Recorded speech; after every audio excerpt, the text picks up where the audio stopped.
You walk out of the boutique with a brand new Swiss watch, still warm from the box, and somewhere between the counter and your car, it quietly loses a chunk of its value, often a third of it. The man who just shook your hand knew that before you signed. He also knew the one watch in his case that would actually go up in value is the exact one he told you was out of stock. That is mistake number 1, and it is the cheapest one on this list. These are 9 mistakes almost every beginner makes on their first real watch, and a few are quietly costing people thousands. By the end, I will show you why 4 companies you have probably never thought about own the brands, the movements, and the repair counters, all at once. It starts with the single biggest lie in the hobby. Number 1. Believing a watch is an investment. This is the story the entire industry runs on, and it falls apart the second you look at the numbers. Most luxury watches are depreciating goods. A standard piece loses somewhere between 20 and 70% depending on the brand, and lesser-known names shed 40 to 60. A big slice of that, often a third or more, vanishes the moment the watch becomes pre-owned, because you paid a full retail markup no second buyer will pay back. In the big Morgan Stanley and Watch Charts market reports, across every major brand they track, only 3 high-volume names hold value above retail on average: Rolex, Patek Philippe, and Audemars Piguet. Everything else sells secondhand for less than you paid. And the cruel part is this: the exact models that do appreciate, the Steel Daytona, the Nautilus, the Royal Oak, are precisely the ones the dealer will not sell you at retail. They are waitlist only, then resell for nearly double. Now compare that honestly to a boring index fund that returns high single digits a year, sells in seconds, and needs no authentication. A watch sits on your wrist looking fantastic and, for most references, slowly bleeding money. And the dealers selling you the investment dream cannot say this out loud, because their whole business depends on you believing the opposite. Buy the watch because you want to stare at it for the next 20 years, not because you think it is a retirement account with a crown on the dial. Once you stop shopping for an investment and start shopping for something to wear, the next mistake wrecks more first purchases than anything else, and it hides inside a single number on the spec sheet. Number 2. Judging fit by case diameter. 40 millimeters, 42, 38. That number tells you almost nothing about how a watch actually sits on your wrist. Diameter is just the width of the dial and bezel. The measurement that actually decides fit is lug to lug, the distance from the tip of the top lugs to the tip of the bottom lugs. That is the span that has to land inside the flat part of your wrist. A 38mm diver with long straight lugs can wear bigger and worse than a 42 with short curved ones. And manufacturers know this. They print the diameter in huge font and bury the lug to lug in the fine print, so beginners buy on the one number that misleads them most. There's a dead simple fix.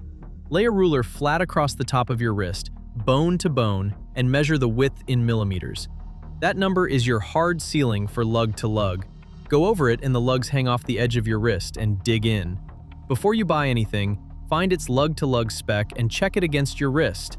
I have watched people return a watch they loved on paper because it ate their wrist, when a 5-second ruler check would have warned them first. Sizing is something you can solve with a ruler before the watch ever ships.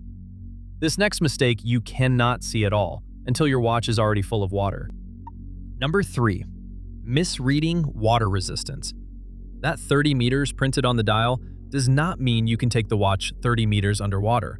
Those ratings are tested static, in a lab, under steady pressure with the watch sitting still. The instant you move, swim a stroke, or blast it under a hard faucet, the dynamic pressure spikes way past the number on the case. So in the real world, 30 meters means splashes and rain only. 50 meters is shallow swimming. You want 100 meters or more before you swim with it, and 200 plus for any diving. But the number one cause of a flooded watch is not the rating. It is forgetting to screw the crown back down before water touches it. Leave a screw-down crown unscrewed, and you have turned a 300-meter dive watch into an open drain. Then there are the gaskets, the tiny rubber seals that keep water out. They dry out, crack, and compress over the years. So on any vintage watch, you cannot trust the original water resistance, no matter what the caseback says. That diver rated 200 meters in 1974 is not rated 200 meters today. You would be betting an entire movement on 50-year-old rubber. So yeah, not great. Water is one way to ruin a watch you love. The other is sitting on the front of it the whole time, and nobody thinks about it until the day it cracks. Number 4. Not understanding what is sitting on top of the dial. The crystal. There are 3 main types, and every one is a trade-off. First, acrylic. Basically a fancy hardened plastic, the stuff your grandfather's watch had. It scratches if you look at it wrong, but light scratches buff right out with polish and a cloth in 2 minutes. A full replacement costs a few dollars, and it is nearly unbreakable. It just bounces. Second, mineral glass, the middle child. More scratch-resistant than acrylic, far cheaper than sapphire, and it is what most affordable watches use. Third, sapphire, the hard one. It resists scratches almost completely. Drag keys across it for years and it stays clear. But it is brittle. Catch it on a door frame at the wrong angle, and instead of a scratch, you get a shatter, and a replacement plus fitting climbs into real money. The mistake beginners make is assuming sapphire is simply best, and acrylic is cheap junk. There is no perfect option. You are only choosing which poison you would rather live with. Scratches you can polish out yourself, or a crack you have to pay to fix. Sapphire looks bulletproof, right up until the exact moment it isn't. Picking a crystal is about understanding the trade. This next one is not even a trade. It is a free skill that most beginners skip entirely, and skipping it turns a 30-second job into a repair bill. Number 5. Using a cheap, nasty strap tool. Swapping a strap is the single easiest and most transformative thing you can do in this hobby. The same watch on a black rubber strap, a brown leather strap, and a gray NATO is basically 3 watches for the price of 2 straps. But beginners either never learn it, or they grab a bent $2 spring bar tool, slip mid-swap, and carve a scratch across the lugs of a watch they just paid good money for. That cheap tool feels like saving $5. It is not. Here's how it works. First, find your lug width, the gap between the lugs in millimeters, usually 18, 20, or 22. That is the strap size you order. Then a proper forked spring bar tool compresses the little spring-loaded bar that pins the strap in place. Hook the fork under the bar, squeeze inward, angle the strap out, and it pops free. New strap in, reverse it. Done. 30 seconds once you have done it twice. Strap swapping is the cheapest way to fall back in love with a watch you already own. And most people never learn it because one bad attempt scared them off. If any of this is saving you from a mistake, do me a favor and tap subscribe. I break down the watch world without the hype, every single week. Alright, so here is where the watch world starts arguing with itself.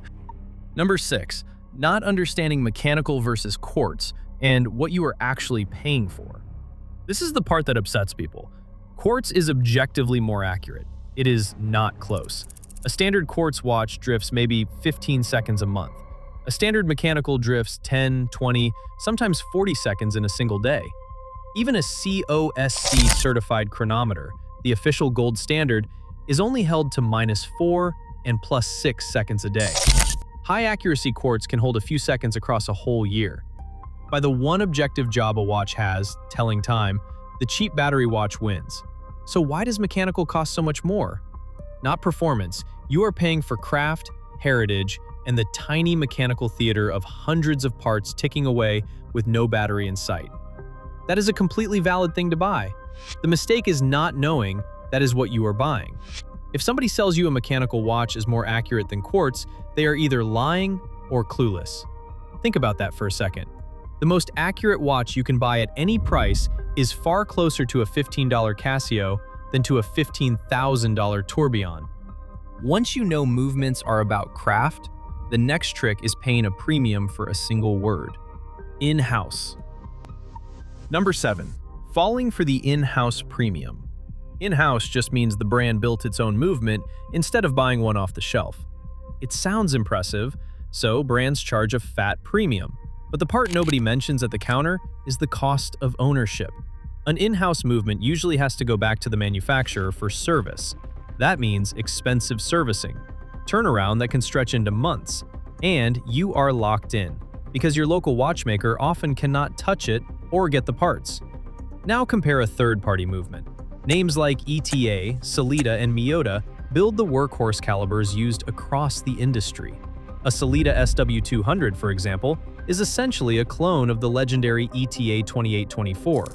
It costs a fraction of an in-house caliber. Any competent watchmaker can service it, parts are everywhere, and it keeps time just as well, sometimes better. Most beginners never hear this, so let me say it plainly. You are often paying a luxury premium for worse serviceability. Once you understand movements, you are ready for the thing that reframes that entire wall of watches in the store. Most of those proud, competing brands are not competing at all. Number 8. Not knowing that four giants control almost everything. Walk into a watch shop and you see a wall of proud, independent-looking brands fighting for your money. Most of that is theater. Four groups own the lion's share. The Swatch Group owns Omega, Longines, Tissot, Hamilton, Breguet, and Blancpain.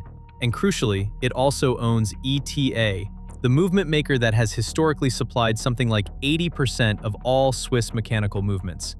Richemont owns Cartier, IWC, Jaeger-LeCoultre, Panerai, Vacheron Constantin, and Along & Sona.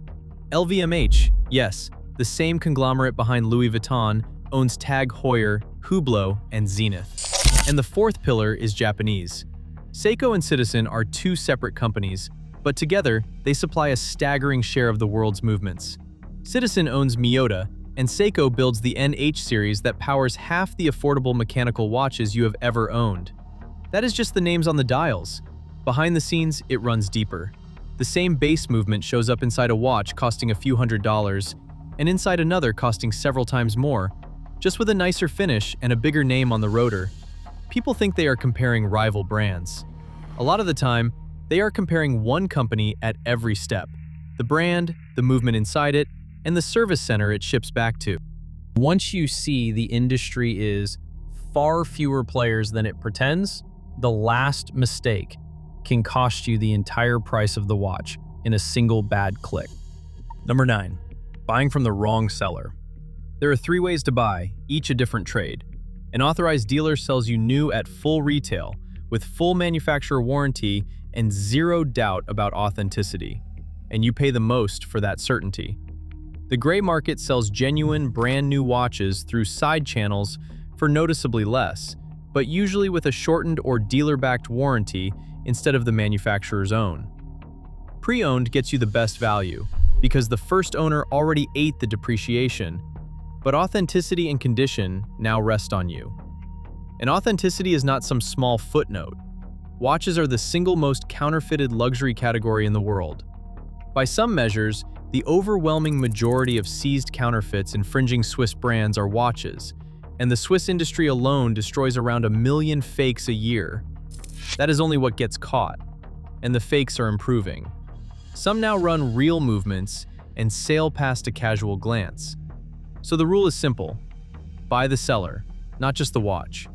A trusted dealer with a track record and a real return policy is worth far more than a stranger's slightly lower price. And on anything high in value, pay to have it independently authenticated before money changes hands. A deal that looks too good on a Submariner is not a deal. It is a warning sign. None of this is meant to scare you off. Every mistake here is just the gap between what the industry wants you to assume and what is actually true. Watches are one of the few things you can buy, wear every day, hand to your kid in 30 years, and enjoy the entire ride. Just walk in knowing that case diameter is not the fit. The in-house badge is not free. The 4 giants are not really 9 brands, and the watch is almost never the investment. Buy it because you genuinely love looking at it on your wrist. That is the one return you are actually guaranteed. If this saved you from even one of these, the next video breaks down exactly which first watch makes the most sense in the $1,000 to $3,000 range. Subscribe and I will see you there.